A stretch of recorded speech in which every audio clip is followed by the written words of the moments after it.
Friends, आज की कहानी है नफरत को प्रेम और विश्वास के आगे झुकना पड़ता है, भाग 3। पिछले भाग में आपने पढ़ा, महक को अपने पति कुणाल की बीमारी के बारे में सब कुछ पता चल जाता है कि वह बचपन से ही ऐसा है, जिसकी वजह से वह काफ़ी परेशान हो जाती है और उदास भी हो जाती है। तभी उसकी बहन पिंकी उसके पास आती है और उससे उसकी उदासी का कारण पूछती है, लेकिन महक सर दर्द का बहाना बनाकर अपने कमरे में ही लेट जाती है। जब महक सो जाती है तो पिंकी अलमारी में से फाइल निकाल कर देखती है, लेकिन उसके देखने से पहले ही महक उसके हाथ से फाइल ले लेती है, क्योंकि वह सो नहीं रही थी, वह तो सिर्फ आंख बंद करके लेटी हुई थी। फिर पिंकी जिद करने लग जाती है। आखिरकार महक को सारी बातें बतानी पड़ती हैं। पिंकी को यह सुनकर विश्वास नहीं होता कि महक के ससुराल वाले उनसे इतना बड़ा झूठ कैसे बोल सकते हैं, तो दोनों बहनें बैठकर रोने लग जाती हैं। महक को रोता देखकर कुणाल अपनी बहन से पूछता है कि महक क्यों रो रही है। जब कुणाल को किसी से भी नहीं पता चलता तो वह गुस्से में अपनी मां का गला दबाने लग जाता है। फिर महक ने उसे बड़ी मुश्किल से समझाया और उसे दवा देकर सुला दिया। अब आगे महक अपनी सासू माँ से कुछ पूछती, उससे पहले इन्होंने महक से पूछा कि क्या बात हुई थी, तुमने तो कुणाल को कुछ नहीं कहा ना। महक ने उस दिन पहली बार अपनी सासू माँ से गुस्से में बात की। मैं क्या कह सकती हूँ मम्मी जी किसी से, आपने कुछ कहने लायक छोड़ा ही कहाँ है मुझे। सावित्री जी ने इस तरह अचानक से महक के मुंह से ऐसी बातें सुनी तो उन्हें अपने कानों पर विश्वास ही नहीं हुआ कि महक इस तरह भी बात कर सकती है। सावित्री जी, महक आखिर बात क्या है, तुम मुझसे इस तरह बात क्यों कर रही हो? क्या तुम भूल गई कि अपनी सास से कैसे बात की जाती है? महक, क्यों मम्मी जी, आप लोग इतना बड़ा झूठ बोल सकते हो और मुझे अपना गुस्सा जाहिर करने का भी हक नहीं है? आपको क्या लगा मुझे कुछ भी पता नहीं चलेगा? माना कि मैं ज़्यादा पढ़ी लिखी नहीं हूँ, लेकिन अनपढ़ भी नहीं हूँ। क्या कहा था आपने मुझसे कि आपका बेटा बचपन से बीमार नहीं है, ठीक हो सकता है ना? महक की सारी बातें सुनकर सीताराम जी भी वहाँ आ गए और महक को समझाने की कोशिश करने लगे। सीताराम जी, बेटा तुम्हें कोई गलत फहमी हुई है, किसने कहा तुमसे ये सब? महक, पापा जी, कम से कम अब तो आप लोग झूठ मत बोलिए, आपको जो करना था आपने कर लिया। अब क्या चाहते हैं आप? आज मैंने आपके बेटे की वो सारी रिपोर्ट देख ली जिनको आपने मुझसे छुपाया था। क्या आपके लिए किसी लड़की की जिंदगी से ज़्यादा ज़रूरी अपने बेटे के घर को बसाना था? आप लोगों ने तो अच्छा प्लान बनाया फ्री में जिंदगी भर के लिए काम वाली रखने का। आप लोग तो फ्री हो गए अपने बेटे को मेरे पल्लू से बांधकर, है ना? कहते कहते महक की आंखों से आंसू बहने लगे और गला रूंध गया। चाहते हुए भी वो कुछ बोल नहीं पाई। थोड़ी देर बाद महक का भाई और उसके पिताजी भी वहां आ गए, जिन्हें देखकर महक, सावित्री जी और सीताराम जी तीनों ही अचंभित हो गए, क्योंकि उन्हें ये नहीं पता था कि पिंकी ने अपने घर फोन करके सारी बातें बता दी है। लेकिन महक ये बिल्कुल नहीं चाहती थी कि उसके घर वालों को इस बात का भी पता चले। दोनों ही पक्षों के बीच काफी देर तक वार्तालाप हुआ। महक के पिता नहीं चाहते हैं कि महक अब वहाँ एक पल भी रुके। महक को उन्होंने अपने साथ चलने के लिए कहा, लेकिन महक जल्दबाजी में कोई भी फैसला नहीं लेना चाहती। राजेश तिवारी जी के बहुत समझाने पर भी महक उनके साथ नहीं गई, क्योंकि वो जानती थी आज उसका यहाँ से जाना ठीक नहीं है। आखिर मजबूरन उन लोगों को वहाँ से जाना पड़ा। राजेश तिवारी जी अपनी बेटी की घुटन को महसूस तो कर रहे हैं, लेकिन कुछ कर पाने में असमर्थ है, क्योंकि महक की मर्जी के बिना वे कोई भी फैसला नहीं ले सकती। बार बार खुद ही अपने आप को धिक्कार रहे हैं। उन्हें ऐसा महसूस होने लगा जैसे अपनी बेटी को खुद उन्होंने ही कुएं में धकेल दिया हो। एक ही प्रश्न उनके मन को बार बार विचलित कर रहा है, आखिर क्यों उन्होंने पूरी छानबीन नहीं की लड़के वालों की? आखिर क्यों उन्होंने पैसे को ही बेटी का सुख समझा? पैसे वाले घर ने उनकी आंखों पर पर्दा जो गिरा दिया था। महक की माँ भी बहुत दुखी है अपनी बेटी की जिंदगी को इस तरह बिखरा हुआ देखकर। उधर बेटी की चिंता सता रही है तो इधर अपने पति को चिंतित देखकर समझ ही नहीं आ रहा कि क्या करे। एक मन हो रहा है कि पुलिस थाने जाकर सीताराम जी के खिलाफ शिकायत दर्ज कर दे, लेकिन उन्हें पता है कि पैसों की बदौलत उन्हें कोई सजा नहीं होगी। पैसा खिलाकर कितने अपराधों को छुपा दिया जाता है। अगर हमारे देश में अपराधों पर उचित समय पर कार्रवाई की जाती और निष्पक्ष निर्णय लिया जाता तो क्या कोई दोबारा से उन्हीं अपराधों को करने की कोशिश करता? महक के पिता और माँ दोनों ही अपनी बेटी के भविष्य को लेकर बहुत चिंतित हैं। मन ही मन में महक का विवाह दूसरी जगह करने का निश्चय करते हैं, लेकिन इस विषय पर उनका महक से बात करना बेहद जरूरी है। उसकी हाँ के बगैर वे कोई भी फैसला नहीं ले सकते। इसलिए उन्होंने महक को कुछ दिन के लिए अपने घर बुला लिया। और उन्होंने महक को कुणाल की मेडिकल फाइल को लाने के लिए भी कहा। महक को कुछ ठीक नहीं लग रहा था, लेकिन कुणाल की फाइल को वह ससुराल भी नहीं छोड़ सकती थी। आने वाले समय में किसी भी समस्या से निपटने का एकमात्र साधन थी वो फाइल महक के लिए। ये बात वो भली भांति जानती थी। महक के अंदर इतनी चालाकी थी तो नहीं, लेकिन परिस्थितियों ने उसे कुछ तो सीख दे ही दी थी। और इस बात से उसके ससुर सीताराम जी भी भली भांति परिचित थे कि जब तक महक के पास वो फाइल है तब तक वो उनके विपक्ष में आसानी से खड़ी हो सकती है। लेकिन सीताराम जी ये भी जानते थे कि एक साधारण इंसान के लिए कोर्ट कचहरी के चक्र काटना भी तो आसान काम नहीं है। सीताराम जी जानते थे उनको किसी लड़की की जिंदगी से अपने बेटे की खुशी की खातिर इस प्रकार खिलवाड़ नहीं करना चाहिए था। लेकिन कई बार सब कुछ जानते हुए भी इंसान दौलत के नशे में इतना डूब जाता है कि उसे अपनी खुशियों की खातिर किसी और का दुख दिखाई भी नहीं देता।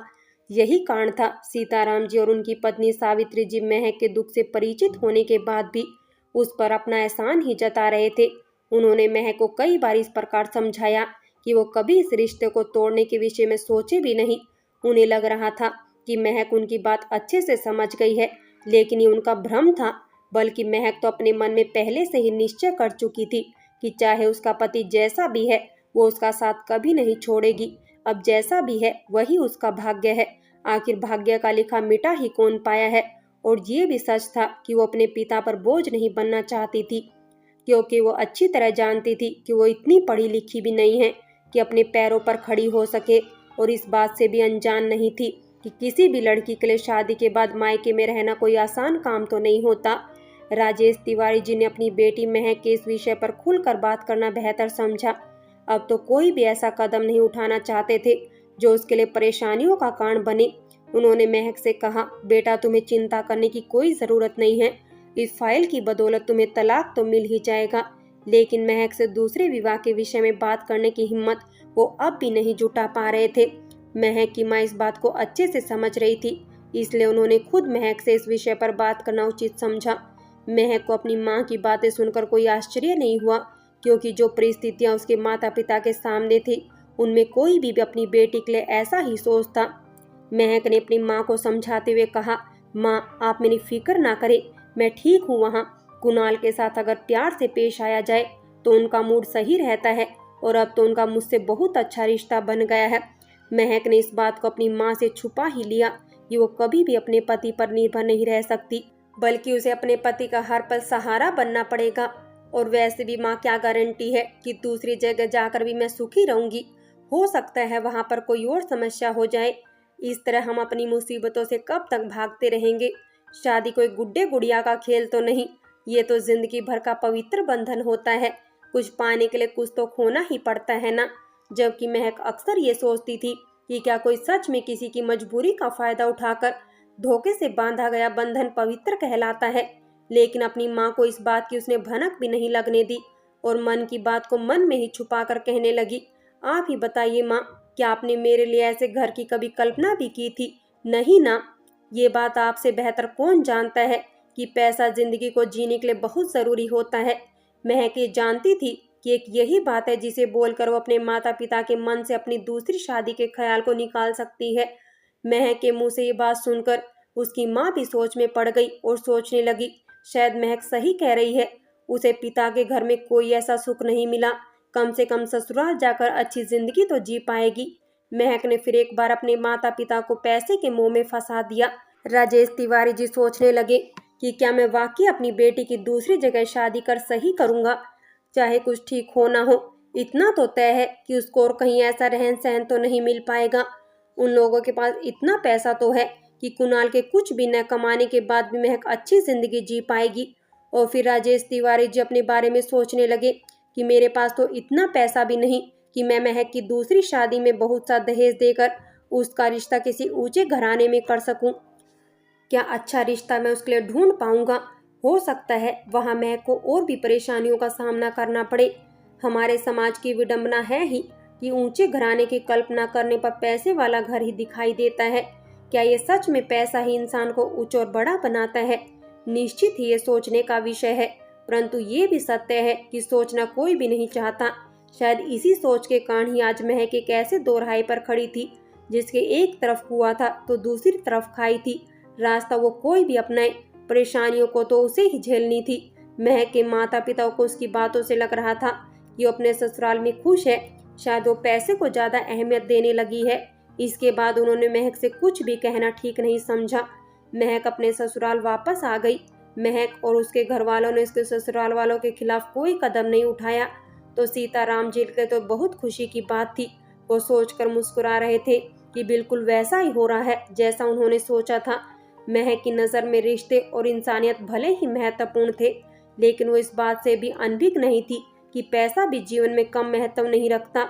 अगर उसके पिता के पास पैसा होता तो क्या उसकी शिक्षा में कोई रुकावट आती, और अगर वो अच्छी पढ़ी लिखी होती तो उसके ससुराल वालों ने उसकी जिंदगी से जो खिलवाड़ किया है क्या वो कर पाते। हो सकता है कि किस्मत तब भी उसके साथ वही करती जो हुआ, लेकिन तब शायद उसे अपनी किस्मत से समझौता तो नहीं करना पड़ता। वो कोई भी निर्णय अपने मन से लेने के लिए स्वतंत्र होती, किसी पर बोझ तो नहीं बनती। लेकिन इस समस्या का दूसरा कारण अधिक बच्चे पैदा करना भी है। अगर वो 5 के बजाय कम भाई बहन होते तो शायद उसे भी पढ़ाई करने का मौका मिल जाता। और ये भी एक कड़वा सच है कि बेटे की खातिर अधिक बेटियों का पैदा होना उनके हक को कहीं दबा देता है। ऐसे में एक पिता अपनी बेटियों के दहेज के लिए पैसा जोड़े या उनकी पढ़ाई पर खर्च करे। जो लोग समर्थ होते हैं वो इस समस्या से पार पा जाते हैं, लेकिन कुछ लोग इस समस्या के कारण और भी अनेक समस्याओं से घिर जाते हैं। महक के इस निर्णय में एक मजबूरी शामिल थी, तो वहीं एक अच्छी बहू बनने में उसके संस्कार भी शामिल थे, और उसने खुशी खुशी अपनी जिंदगी से समझौता कर लिया। महक एक अच्छी बहू का फर्ज बखूबी निभा रही थी। उसके व्यवहार में कोई बदलाव नहीं था, लेकिन सावित्री जी को अब महक के अंदर एक मजबूर लड़की नजर आने लगी, जिसके लिए उनके खिलाफ कोई भी कदम उठाना आसान नहीं था। अपनी गलती मानने के बजाय वो महक पर अपना एहसान कभी कभी जता ही देती। आखिर पैसों का घमंड भी तो कोई चीज होती है जिसमें इंसान को भले और बुरे का कोई ज्ञान नहीं रहता। इसलिए महक को अपने घर की बहू बनाना उसके लिए उस पर किया गया एहसान ही था। अब महक को अपने जीवन से किसी खुशी की कोई उम्मीद तो नहीं थी, लेकिन कहते हैं ना, भगवान के घर देर होती है अंधेर नहीं। शायद अभी भी महक के जीवन में कोई खुशी तो थी जो भी बाकी थी।